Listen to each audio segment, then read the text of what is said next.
Hello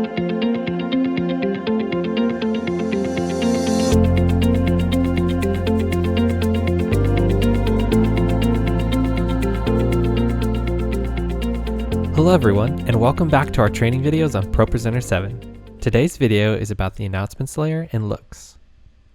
All new in ProPresenter 7 is the announcements layer.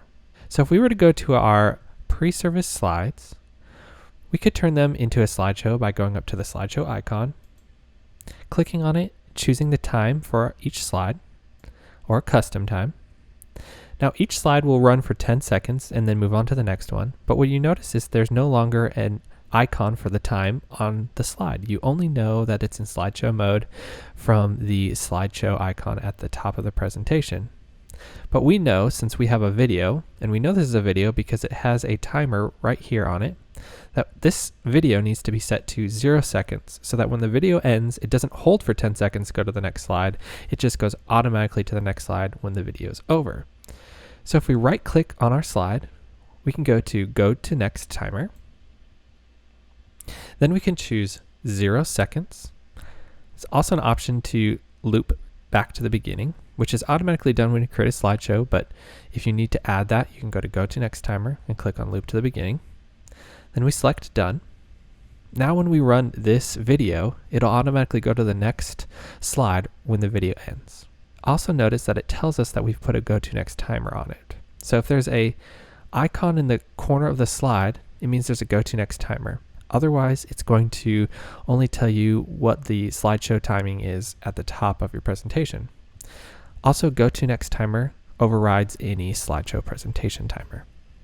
To remove a go to next timer, you could right click on it and go to remove go to next timer, or go back into the window and choose remove. So now that we have our PreService Slides set up, we can go to this new icon called Target. So if we select the target icon, we can choose to send this out as a normal presentation or send it to our announcements layer.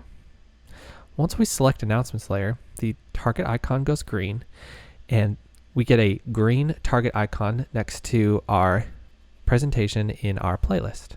Now to send this to a certain screen, we need to go to looks. So looks is all new in ProPresenter 7 as well. It's what allows us to send different looks to each of our outputs. So you can get there by clicking the target, going to edit looks, or you can go up to screens.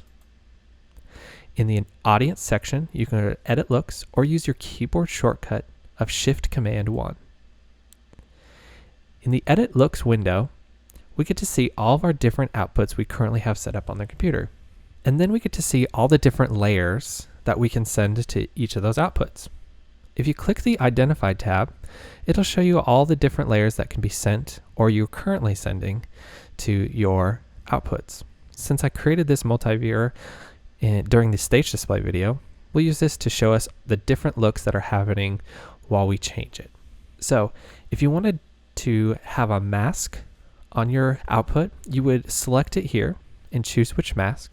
We haven't gone over masks, but what masks allow you to do is, say you are projection mapping onto a surface that's not square, that's not the same shape as your screen. You can create an area where you don't want it to send information, and then you would only send your screen output to that specific shape that you've created.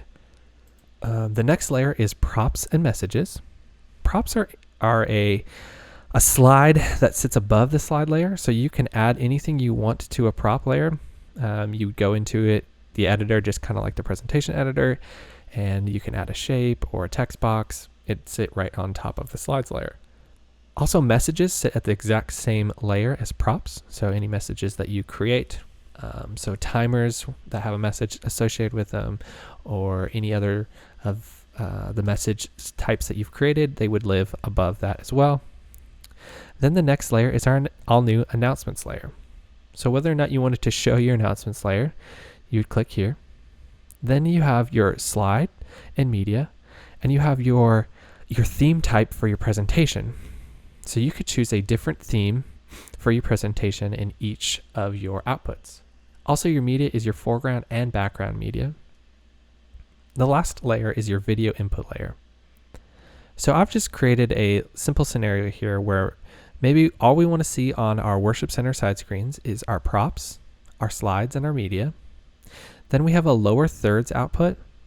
All I want to see there is the text from the slide. So I just want to see the slide, but then I want a different theme. So I chose the lyrics lower thirds theme. So all I'm going to see is just the lyrics in a lower third format. And then in my hallway, I want to see the announcements loop and any slides. So I can remove the identifier. And I can also save this look. So I could say save as. We could name this PreService. And now I have a saved look off to the side. So when I click on my PreService, I have all of those. And I could choose to make this live by just clicking that button. So I want to show you what this looks like for the lower thirds versus the side screens. So if I go down to a song and I select one of my slides with text on it, you'll notice that the side screens in the hallway are seeing the full screen lyrics just like the presentation has set up. But the lower thirds is getting a different theme. So it's taking the information from that text box and moving it into the themed text box that I selected. So I can send this straight to the switcher, and now I have a lower thirds output at the exact same time as my full screen. It's important to note, though, that it'll take all the text information. So if you're to do this, you need to make sure that all the text in your full screen will fit on your lower thirds, or you may need to do some reformatting of your slide. Now, if we were to add the announcements layer, we'll go back up to our PreService Slides, and we'll select the announcements layer. And you'll notice, since the only output that allows the announcements to be seen is the hallway TVs, it's the only one where it appeared. So now you can have a different look in your hallways than you have in your worship center. Also, if I were to go down to ministry time and select on a picture for an announcement, you'll notice since I did not include media on our lower thirds output, I won't see any of that on the lower thirds output. I will only see anything that is a slide, something that's an object on the slide. I won't see anything that is media. You can also go back into your looks window, and you could create a new look by selecting this plus button. So you have a new preset. It automatically names it look 1, but you can just click on it and choose to name it something else. So we'll name this message from message look. So maybe during the message time, we don't want announcements layer shown anywhere.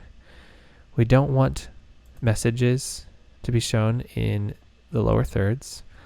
We want slides to be shown, but we don't want media for our lower thirds, and none of our outputs want video either. But our lower thirds, now we want to change to the theme of New Vision message lower thirds notes. So now when we make this one live, we have a new template for our, or a new theme, for our lower thirds. Another way to make your look live would be to go up to screens, go to the audience section, hover over live, and it'll give you all your different types of looks, and then you can just select them. And now that current look is live on all your outputs. You can also add this as an action palette to one of your slides. So maybe when you get into your message, you can right click and you can go to action, and you could go to your action palette and you could choose your look and drop it on there and then choose which look. More on action palette in our next video. I hope you enjoyed this video on announcements layer and looks, and thanks for watching.